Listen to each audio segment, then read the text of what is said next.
So now that you have a workspace set up and configured and you have created a work set, I wanted to make this video to kind of give you a brief overview introduction to what's inside our workspace and some of the organization. And so a lot of this is going to be referencing our CAD manual, which here's a link to that, which I'll be kind of pulling up throughout this video. The first thing I wanted to go over was our file management that goes with our standards. So we do expect all the dgen files to follow our naming conventions and be put in the correct folders. So I pulled some screenshots out of our manual. The main naming convention is right here, and it's basically going to be the PID number for your project, an underbar, a 2-character code that represents the identifier for like the contents of that file, and then a 3-digit incrementing number. Okay, there's a couple other different naming conventions when you get to the bridge color wall, but it's fairly the same as this. So going a little bit deeper into the naming convention, you're probably wondering what those 2-character codes are. And so there is a full list of them in our CAD manual. I just pulled a couple out, and you can see here are kind of the abbreviations and then what they are. So the base maps, there's ones for sheets and whatnot. And then to kind of assist in this, we do have an application which I'll go over here in a second that will help you with the naming conventions and make it pretty easy to create files. The other thing I wanted to mention was the use of the file properties, or fields rather, of title and comments. That'll help you just kind of know what files are, or help other people know what you're putting into this file.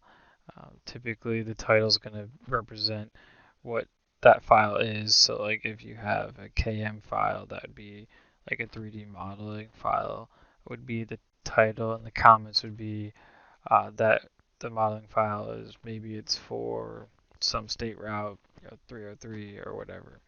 And that's what you could utilize the comments for. So let me jump over to MicroStation. So I already loaded up a file with our workspace workset, and I'm going to go over to our OHDOTCEv02 workflow, which we have several apps set up in here, but right now I'm just going to focus on this Create Design Files application. So you click on that, and this will load up, and it'll kind of show you all those files. So there's filters at the top. So there's a separate video on this, so I'm not going to go over all this, but maybe I want to create a geometry file, and the comments, maybe this is for state route 185. And then maybe I also want to create a sheet file. Maybe I want to create, I don't know, a title sheet. So obviously the comments, you're not going to really have a specific road. Maybe you put, the project name or something here.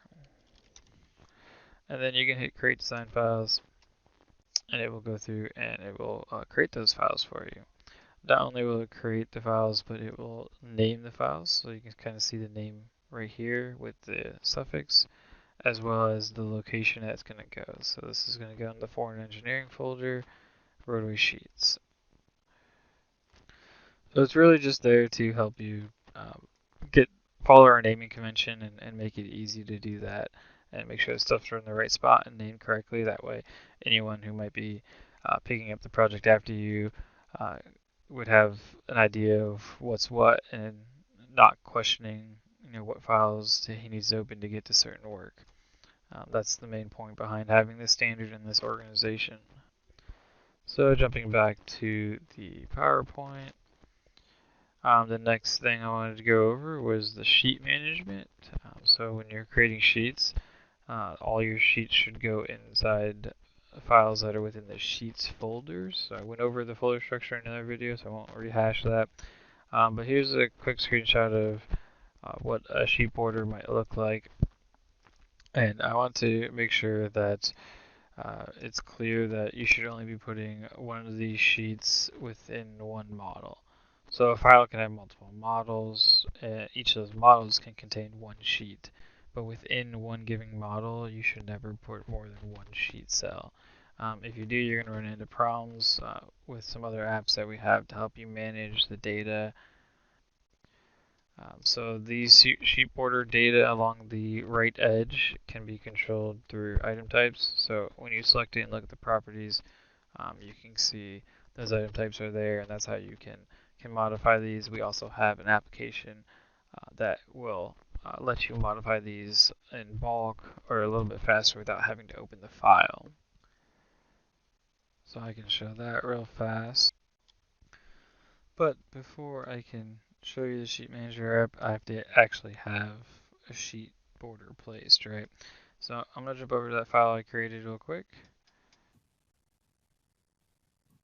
And I can make use of another application that we have, the OHDOTCEv02 to help me place. So we have another video on this, so I won't go over everything, but I can find the kind of sheet that I want. So this would be a title sheet. I can double click it. It'll make that active sheet. You can see there's item types I could fill out if I wanted to. I'll just place this at 00. And you see it placed that cell. So now that there's an actual sheet within my project, I can run the sheet manager. Now it's only going to pick up this one sheet because that's all I have in this demo project. But I click on that, I can easily change values, and I don't have to be within this file. And I can, say, I don't know, designer, um, and I can hit update values. And if I go and take a look, there it updated that value. So there's this further video, another video that goes over this more in detail, but just wanted to give you kind of overview of that. So jumping back to the PowerPoint.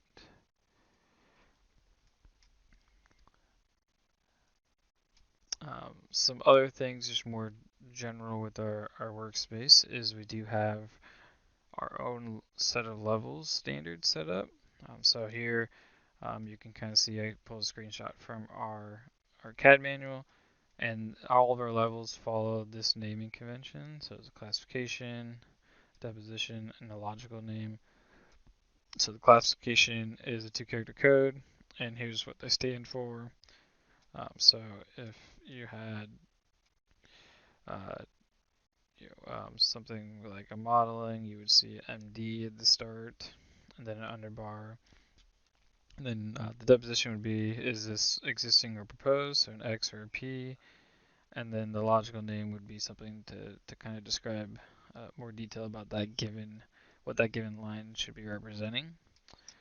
So we also have a whole bunch of custom line styles, a whole lot of cells.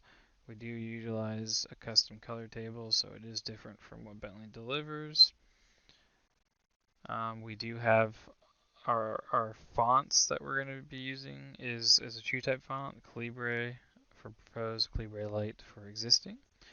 Now, obviously, that true type font does not have engineering symbols in them, so we also provide OHDOT symbols, which is a custom true type font that contains those engineering symbols that line up with the Calibre and Calibre Light font.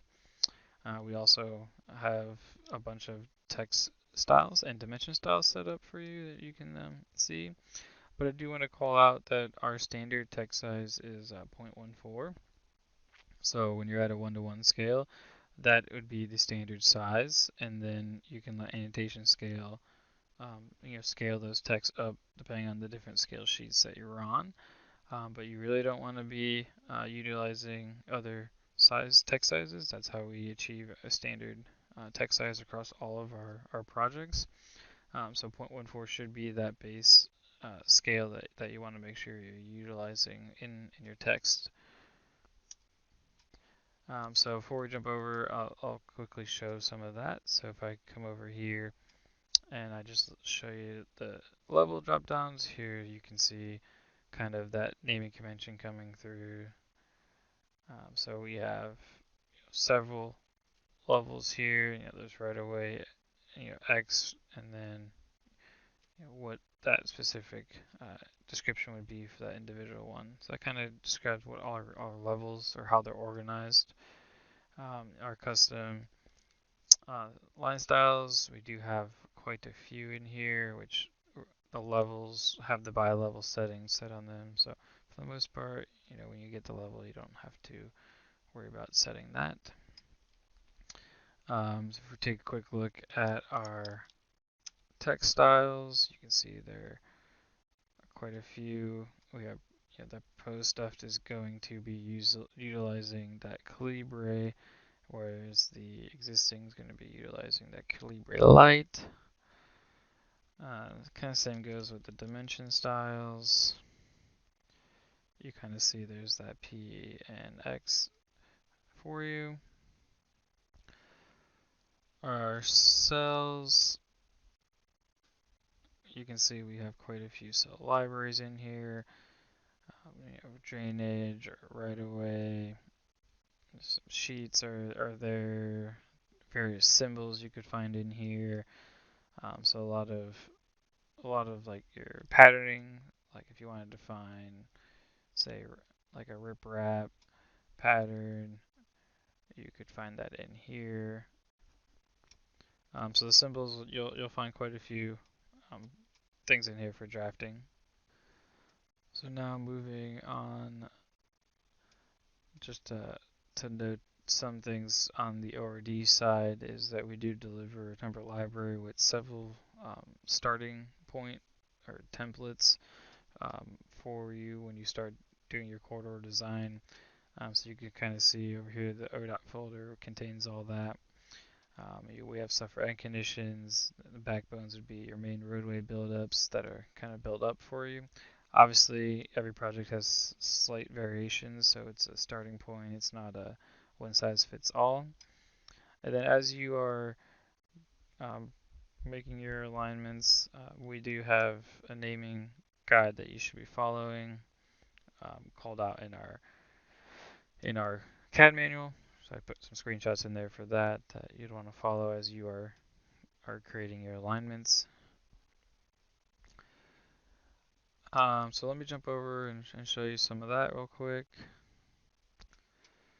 So if I come over into corridors, you can see our template library has backbones, depending on what you're dealing with. It's got some good starting points here. So we have separate videos that go over different things, and we have a whole training guide on design that'll walk you through kind of utilizing some of these templates to create corridors. So I won't go into too much detail. The other thing I wanted to call out is just our feature definitions. So we do have alignment feature definitions here. So when you're creating proposed alignments, you want to make sure you use these feature definitions. We have several feature definitions, but I won't go into. But I wanted to call them out here. So I think the last thing, I had one more slide,